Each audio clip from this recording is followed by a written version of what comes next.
Hello professional students, welcome to Starry Gold Academy. This is a comprehensive video lectures on the subject matter of economics. So in this particular session, what we intend to look at is to look at the broader view of the subject matter of economics, vis-a-vis the micro and the macro aspect. So we are going to look at a number of topics here, or all relevant topics in relation to economics. So let's begin with chapter 1. And this chapter 1 is basically centered on the nature and scope of economics. So we have chapter 1, which is said to be centered on the nature and scope of economics. So let's look at the nature and scope of economics. So what we are trying to look at here under the nature and scope of economics is to look at the definitions that have been given to economics over time by different scholars of economics, and likewise a number of other associated issues like the basic concept of economics. So all these are actually found within the purview of the nature and scope of economics. So we are going to begin with definitions and scope of economics. Let's begin with definitions of economics. Though in the real sense of it, we have different meanings and definitions that have been attributed to the subject matter of economics. This therefore shows that economics simply means different things to different people. And we have a number of economists too who have equally propounded or given one or two definitions to the subject matter of economics. They have been able to do this based on their individual perspective, economic experience, and other ideological orientations. So in order to have a good understanding of the basis and importance of economics, it is pertinent to consider the definitions of economics which have been propounded by various scholars of economics, both in economics as well as other disciplinary background. But it's sufficient to say that it has not been particularly easy to give a straight and completely satisfactory definitions of economics. This is because of the fact that the subject matter of economics has been interpreted differently, and as a matter of fact, it simply means different things to different people. So due to the fact that, like we have said, it is considered to be relatively difficult to give a precise and concise definitions of economics. So as a matter of fact, we are going to make attempt to review a number of definitions that have been given over time to economics. And to do this, the numerous definitions of economics can be broadly categorized into four. That is, there are four major perspectives upon which the subject matter of economics has been defined. We have the classical view or perspective, we have the neoclassical view, we have the scarcity definition view, and we have that of working definitions. These are the four major categories upon which the subject matter of economics has been broadly defined. So once again, we have the classical view, we have the neoclassical view, we have the scarcity definition of economics, and we have the working definitions of economics. So for proper understanding of what economics is all about, we are going to look at each of these categories one after the other in order to appreciate the genuine effort of the scholars or economists who have propounded one or two definitions in relation to economics. So let's begin with the classical. And before we do that, we also need to look at some definitions under each category and subsequently place emphasis on scarcity definitions, as such is regarded as the most acceptable definition of economics. So let's begin with the classical view of economics. When we talk about the classical view, we are talking about the view on economics which have been expressed by the classical economist.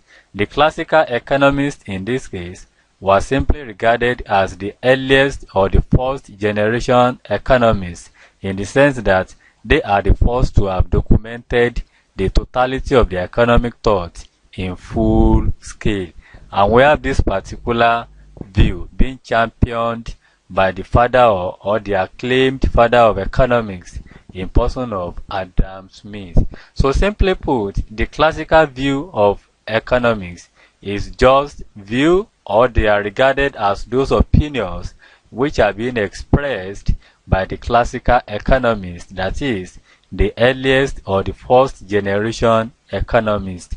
These are the first economists to have documented their thoughts on economic activities of various countries. So according to the classical economics, economics can be seen as an inquiry into the nature and causes of the wealth of nation. So this particular definition was credited to Adam Smith. In other words, Adam Smith simply defines or sees economics as an inquiry into the nature and causes of the wealth of nations. Apart from that, we have another definition given by a classical economist in person of JBC. And according to JBC, economics can be defined as the study of laws which governs wealth.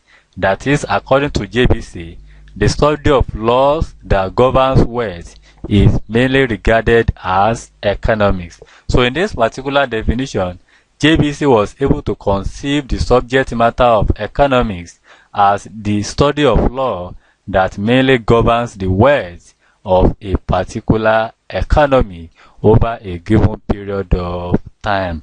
Apart from JBC, we also have a particular view or perspective in terms of definitions of economics being expressed by J.S. Mill, that's John Stuart Mill.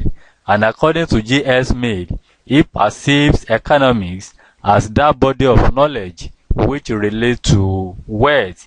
That is, economics is the body of knowledge that purely relates to wealth. So that is how the subject matter of economics were being perceived or were being propounded or expressed by a number of classical economists vis-a-vis the Adam Smith, the JBC, as well as J.S. Mill.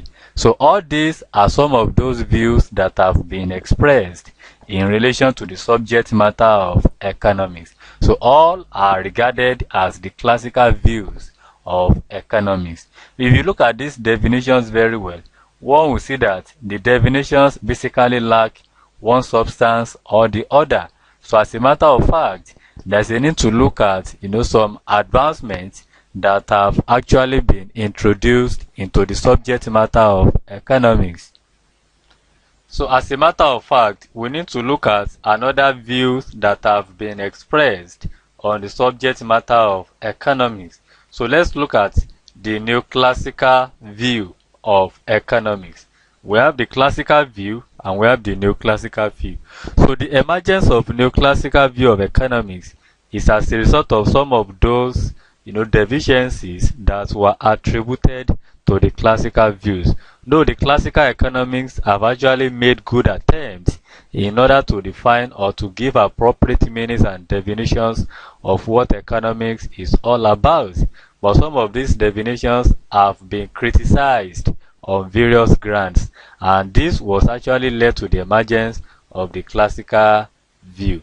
So the classical or neoclassical economists were the immediate successor of classical economists who adopted most of the approaches and techniques of the latter with little modification in some cases.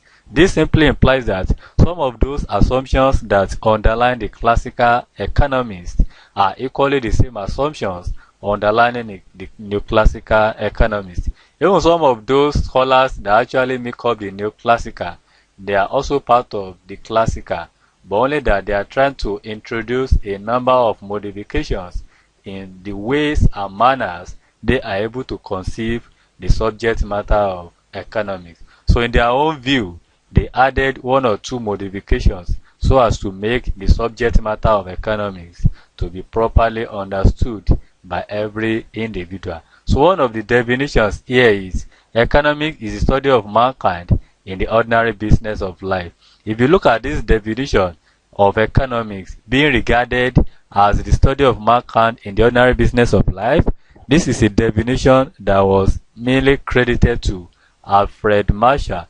That is, according to Alfred Marshall, he refers to economics as the study of mankind in the ordinary business of life.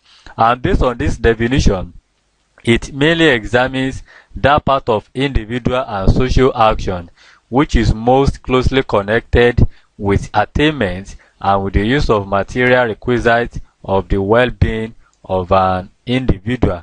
So all these are credited to Alfred Marshall, who is regarded as a neoclassical economist. So apart from the classical view and neoclassical view, another category of definition of economics is what we call viscosity definition. If you look at this particular category of definition very well, it is very important to note that attempts or emphasis has actually been placed on the scarcity definition of economics because of the fact that the definition is more accepted or more acceptable generally among the economists as a result of the fact that it actually adds a number of initiatives, or it majorly introduces a number of other concepts that actually makes the subject of economics to be very interesting in terms of studying. So based on this particular category of the scarcity definition, this embraces the views of Lionel Robbins. In other words, the scarcity definition of economics was being championed by Professor Lord Lionel Robbins as well as his numerous followers. And according to this particular school of thought, the prime focus of economics is the problem of resources that are limited in relation to human wants, which are said to be unlimited. So there are two major issues here. We have the resources and we have the wants or the needs of an individual. So generally, human wants or human needs are said to be unlimited. And this is one of the major reasons why it is generally conceived that human beings are insatiable. The insatiability in human wants or in human being is majorly predicated on the needs or wants of an individual that are not limited in nature. So despite the fact that human beings are insatiable or human wants are unlimited, it is very important to note that there is a relative scarcity in the use of the resources or in allocating resources with which to satisfy the needs and wants of the final consumers.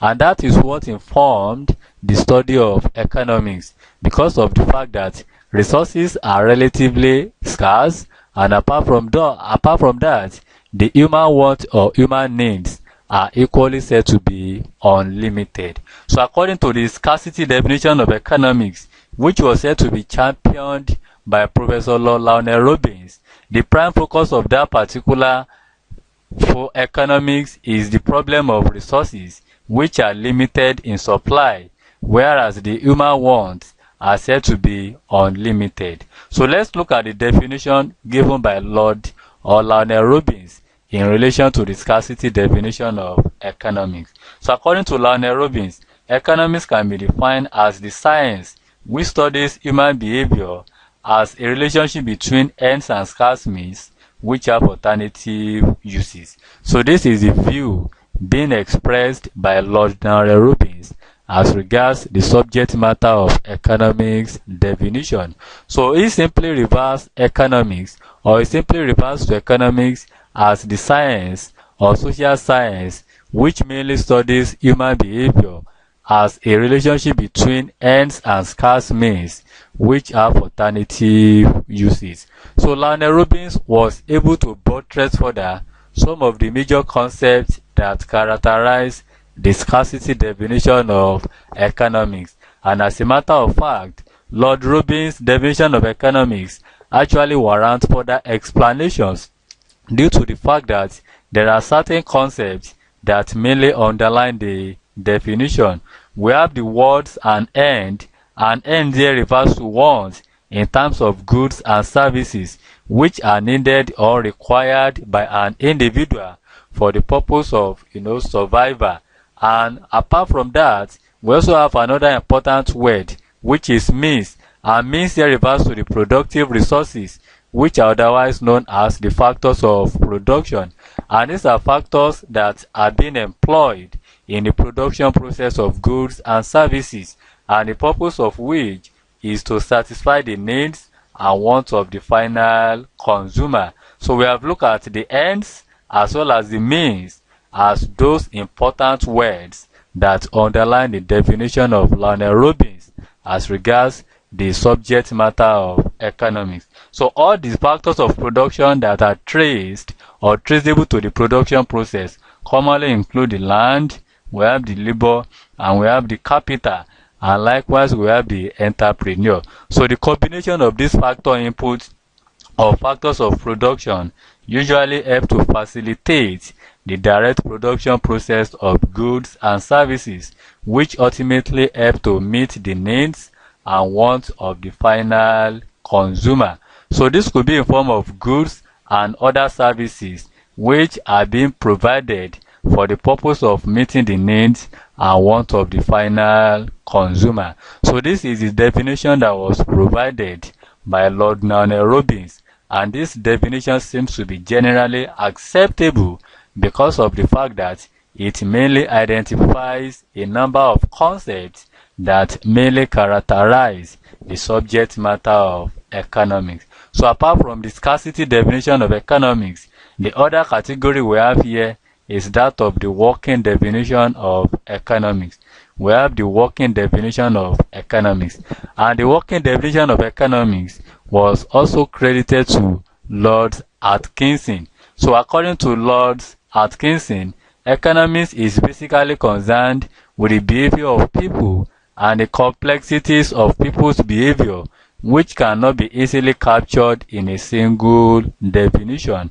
Apart from Lords, we also have Professor Richard Lipsey, who also gives appropriate definitions to economics, and he was more forthcoming than any other person in this particular thought.